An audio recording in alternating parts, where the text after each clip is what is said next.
Kalau ngomongin tawuran ya, gini diskusi aja sih sebenarnya. Tapi barangkali hasil diskusi ini kan bisa dipakai juga menjadi sebuah kebijakan di pemerintah, baik di provinsi ataupun di kabupaten kota. Nah dulu tuh saya pernah diskusi juga sama teman yang kebetulan dia itu psikolog. Menurut teman saya itu sebenarnya anak-anak semua anak di Indonesia itu, semua pelajar di Indonesia itu punya potensi yang bagus. Cuman tinggal bagaimana sistem pendidikannya, gitu kan, itu tepat. Nah, salah satunya ketika saya bahas soal bagaimana sama anak yang doyan tawuran. Karena sampai saya bilangnya doyan, kayak seolah-olah hobi gitu, tawuran itu jadi hobi mereka kan. Doyan tawuran, doyan ribut. Oke lah, kenakalan remaja, tapi kalau sudah masuk ke sampai ke tindak kriminal, ya kan, itu kan sudah beda lagi. Nah, sebenarnya katanya kalau si anak ini diolah dengan baik, baik di sekolah ataupun di lingkungan luar sekolah, dan sekolah juga bisa punya peran penting. Ini anak bisa menjadi anak yang hebat, karena banyak tokoh-tokoh hebat di Indonesia ini yang justru masa remaja aja itu nakal, masa remajanya kelam. Bahkan artis-artis yang hari ini dibilang orang baik ini itu justru juga ketika di masa remaja katanya punya kehidupan yang kelam. Contoh lah, dia sambil ambil contoh gini. Kalau tahu Baim Wong, sebelum kita mengenal Baim Wong dengan image orang baik hari ini, ketika awal-awal Baim Wong masuk ke dunia entertain, terus dia di usia yang masih remaja, siapa yang nggak kenal Baim Wong di tempat dugem? Siapa yang nggak kenal Baim Wong kelihatan mabuk-mabuk? Tapi hari ini nggak ada orang yang memandang Baim Wong kalau masa lalunya seperti itu. Nah, justru katanya orang-orang seperti ini sebenarnya punya IQ yang tinggi. Anak-anak yang doyan tawuran kan, sebutlah doyan tawuran, biasanya punya IQ yang tinggi, walaupun secara IQ. Nah, tinggal bagaimana IQ-nya ini yang diolah. Terus dulu saya minta saran nih, terus gimana dong? Nah, kalau menurut teman saya itu yang kurang dari pendidikan kita itu, baik di Jawa Barat atau secara umum di Indonesia, yang namanya guru BK atau guru BP, bimbingan psikologi, itu nggak pernah benar-benar punya potensi atau nggak pernah benar-benar punya kemampuan psikologi dalam membaca psikologi anak, hanya sebatas yang penting di struktur anak. Nah, bisa nggak sih sebenarnya pemerintah membuat kebijakan, untuk tingkat SMP, SMA, ya, di sekolah itu ada guru psikologi yang memang dia itu punya kemampuan untuk psikologi gitu, punya kemampuan psikologi. Bisa jadi psikolog, seorang psikolog yang diangkat menjadi guru honor atau P3K atau apa jenisnya gitu kan, atau tenaga profesi lah di sekolah, yang mana tugas dia itu nggak ngajar mata pelajaran, hanya bagaimana mengarahkan anak-anak yang seperti ini. Karena menurut dia belum tentu nih anak yang baik, yang nilai pelajarannya bagus, dia selalu dapat ranking pertama, setelah lulus sekolah dia mau ngapain nggak tahu. Sampai-sampai muncullah, kalau bahasa sekarang tuh, dari anak-anak yang kemarin nakal secara nilai pelajarannya jelek, lu yang kemarin ranking 1 terus, ya, sekarang udah jadi apa? Dan malah anak-anak yang ini yang terarah, gitu kan, anak-anak yang tadinya nakal tapi terarah, di luar sekolah mereka bisa sukses. Karena kan target sekolah ini bukan cuma sebatas siapa juaranya, tapi mau jadi apa setelah sekolah, kan itu targetnya. Bisa nggak setelah sekolah dia berguna buat bangsa, agama, dan lingkungannya, gitu. Nah, bisa nggak pemerintah daerah gitu, secara kemampuan anggaran memungkinkan nggak? Ya, sebetulnya ini adalah ide yang bagus. Akan tetapi tadi kita kembalikan lagi kepada siswa-siswa itu sendiri. Hidayah itu kan milik Allah. Ya. Orang bisa berubah itu karena dirinya, bukan karena orang lain. Contoh, merubah karakter. Saya punya anak. Kamu tuh harus begini, itu keinginan orang tua. Ya. Tapi anak itu punya ciri tersendiri, punya kemampuan tersendiri. Nah, kebanyakan orang tua itu memaksakan kehendak Orang kepada tuanya. anaknya. Si A harus jurusannya A, si B harus jurusannya C misalnya. Perlu diingat bahwa anak ini yang berontak ini adalah dengan hari ini yang tawuran, mohon maaf ya, yang hari ini mungkin yang memakai narkoba dan yang lain sebagainya, itu mungkin saja bentuk dari protes mereka kepada orang tua secara tidak langsung. Semuanya adalah kita tidak bisa semuanya adanya pendidikan itu di sekolah. Oke, pendidikan di sekolah yang tidak bisa dilakukan oleh orang tua. Tapi pendidikan karakter tetaplah adalah orang tua yang paling. Tapi setuju nggak Pak kalau sekolah butuh psikolog seperti itu? Kalau sekolah butuh psikolog, ya Setuju kalau itu, gitu ya, untuk membantu tadi, gitu ya, untuk membentuk karakter si anak. Karena mohon maaf, kebanyakan ketika yang kita temukan di lapangan itu anak yang tawuran, anak yang ngebunuh dan yang lain sebagainya, itu adalah anak yang tidak mampu, gitu kan, yang memakai narkoba dan yang lain sebagainya. Apakah yang pengedar narkoba itu kan mereka itu mudah mendapatkan uang, sulitnya jangankan pandemik, sebelum pandemik pun mungkin dengan pergaulan mereka selalu melihat ke atas, tidak melihat pada dirinya, tidak bersyukur bahwa dia bisa sekolah dan yang lain sebagainya. Dengan orang tua misalnya pas-pasan atau orang tua kekurangan, harusnya kan ketika kita berpikir bahwa anak ini, saya ini orang yang tidak punya, berarti saya harus memberikan yang terbaik dong buat orang tua. Tapi hidayah itu sulit untuk didapatkan. Jadi yang merubah karakter kita adalah diri kita itu sendiri. Tidak bisa kita, kamu tuh harus begini, kamu harus begini, harus begini. Kita harus tahu dulu masa lalu dia itu seperti apa ketika dia anak-anak, karena terbentuknya karakter. Sekarang ada PAUD, dulu nggak ada PAUD. PAUD buat saya adalah pembentukan karakter si anak itu sendiri.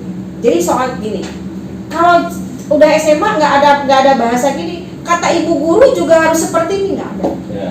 Tapi ketika dia masuk kelas 1 SD, kelas TK ataupun PAUD, dia ada bahasa. Kata ibu guru juga begini, mah, benar nggak? Tapi kalau udah itu kan pembentukan karakter tuh di sana. Siapa yang bisa membentuk karakter? Diri kita. Karena ketika saya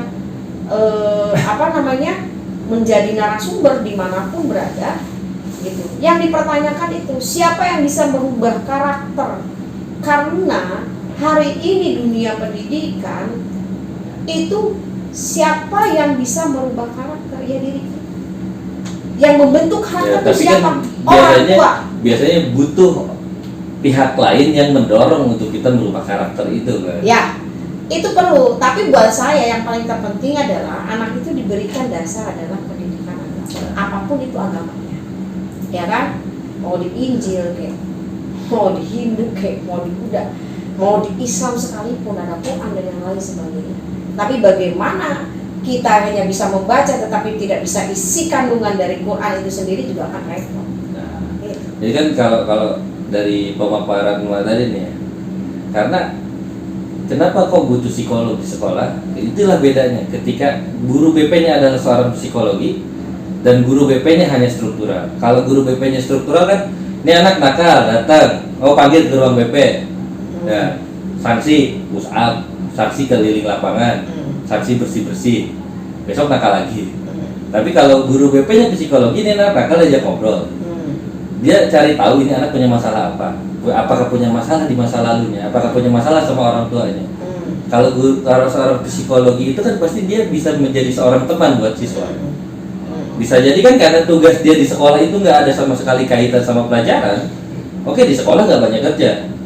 Oke, ini anak nakal, catat rumahnya di mana, orang tuanya siapa. Ketika anak di sekolah bisa jadi si guru BP ada di rumah, ngobrol sama orang tuanya, benar nggak sih masalahnya kayak gitu. Jadi si guru BP itu punya fungsinya bukan cuman mengarahkan si anak, tapi juga bisa mengarahkan si orang tua, gitu kan.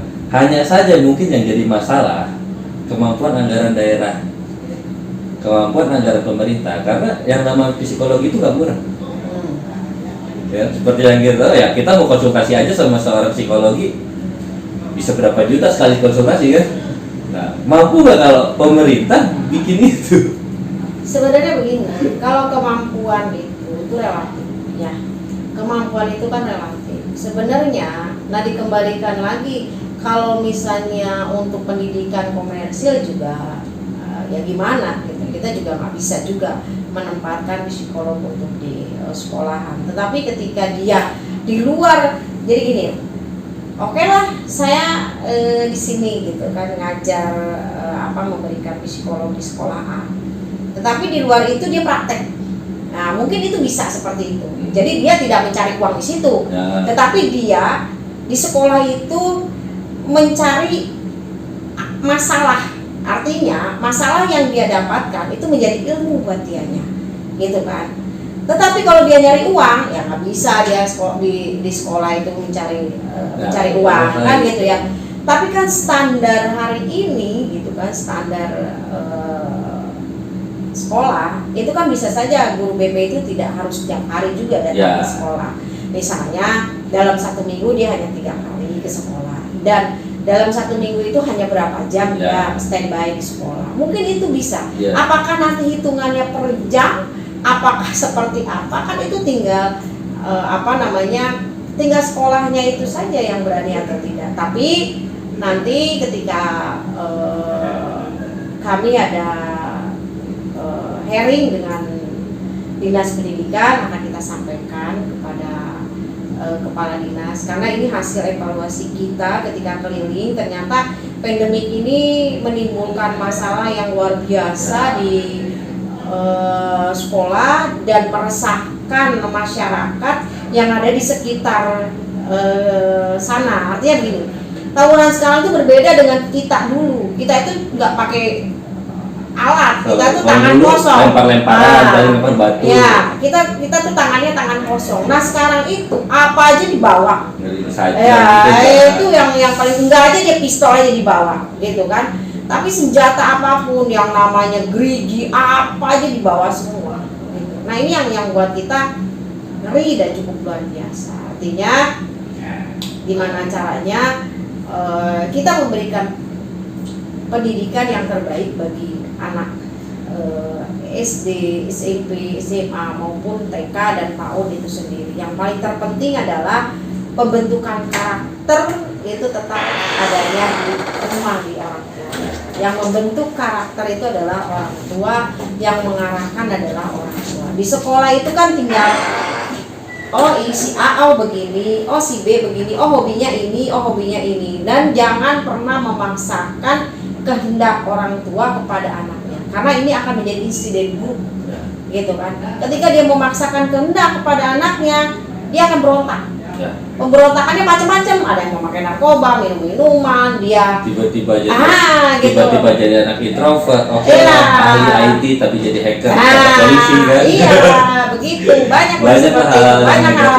Apalagi sekarang anak itu dibolehkan dengan gadget tadi ya. Dulu tuh kan anak SD itu nggak boleh main HP gitu, tapi kan sekarang harus. Jadi karena akses internet yang luar biasa. Itu makanya gitu kan. Ketika nggak dikontrol, ujungnya nggak tahu ini anak dari apa ini dapat dampak positif atau dampak negatif. Betul. Banyak lah. Ada, kalau kata teman saya itu ketika ini juga Kominfo juga harus kementerian juga harus bekerja sama dengan Dinas Pendidikan dan Kementerian Peranan Perempuan, bagaimana situs-situs yang tidak perlu itu memang harus diblok, tidak bisa dibuka. Ini bahayanya mereka gitu ya. Bahayanya mereka itu ya seperti tadi, pas diblok ada aja situs yang seperti ini, yang ini LGBT ya. Sekarang lagi marak itu sebenarnya ada yang LGBT itu yang cukup luar biasa gitu kan. Marak di mana-mana, booming di mana-mana. Anak kelas saya ternyata ketika saya ke panti asuhan yang Babu Apus itu ngeri-ngeri banget. Ketika saya dapat penjelasan dari kepala PTD-nya, mereka mengatakan bahwa ada anak yang umur yang kelas 3 SD yang nggak mungkin lah anak itu ternyata dia bisa pakai phone. Itu kan logikanya gitu loh, anak sekecil itu dia mampu untuk seperti itu gitu. Nah ini ngeri-ngeri sedap. Ada lagi yang anak yang ngerokok lah, anak SD sudah merokok gitu kan. Itu kan dimulainya dari rokok, nanti ke minuman, dari minuman dia kena narkoba gitu kan ya. Dari make ke pengedar. Nah itu tadi, karena tadi sulitnya hari ini dengan ekonomi yang cukup sulit, pada akhirnya mereka mencoba-coba. Kan biasanya, mohon maaf, biasanya orang yang suka dengan yang pengedar narkoba itu awalnya dia dicocokkan helanya gitu kan, disuruh pakai dulu gitu kan ya. Nah habis itu dia ketagihan disuruh beli. Ya kalau lu nggak punya duit, ya lu mau nggak beredar? Nah benar nggak? Biasanya seperti itu. Jadi inilah pembentukan karakter sebenarnya buat saya adalah bagaimana pembentukan karakter itu adalah di rumah. Jadi kalau saya, karena saya menganut agama Islam, ketika di dalam perut umur 4 bulan itu Allah itu sudah memberikan ruh, Allah itu sudah memberikan kamu tuh perjalanan hidupnya akan seperti ini, takdir kamu itu akan seperti ini, kamu meninggal akan seperti ini. Nah itu mungkin di dalam kandungan sendiri si ibunya ini juga jangan terlalu banyak stres, banyak happy, banyak mendoakan bahwa anak ini adalah menjadi anak yang soleh, anak yang soleha. Nah itu kan juga pembentukannya sebetulnya kalau itu kan dari dalam perut itu sendiri. Oke, terima kasih Pak, udah banyak banget nih yang diobrolin tadi. Walaupun kita ngomongin sekolah aja udah lama banget, udah setengah jam lebih ngomongin sekolah doang kan, anak-anak masalah. Tapi semoga lah ke depan pemerintah bisa dapat solusi yang baik sehingga bisa dijadikan kebijakan yang tepat untuk anak-anak, apalagi ya kalau saya pandemik sudah selesai, kita sekolah seperti biasa biar anak-anak juga senang ketemu dengan teman-temannya, karakternya dibentuk kembali, disiplinnya juga dibentuk kembali kan.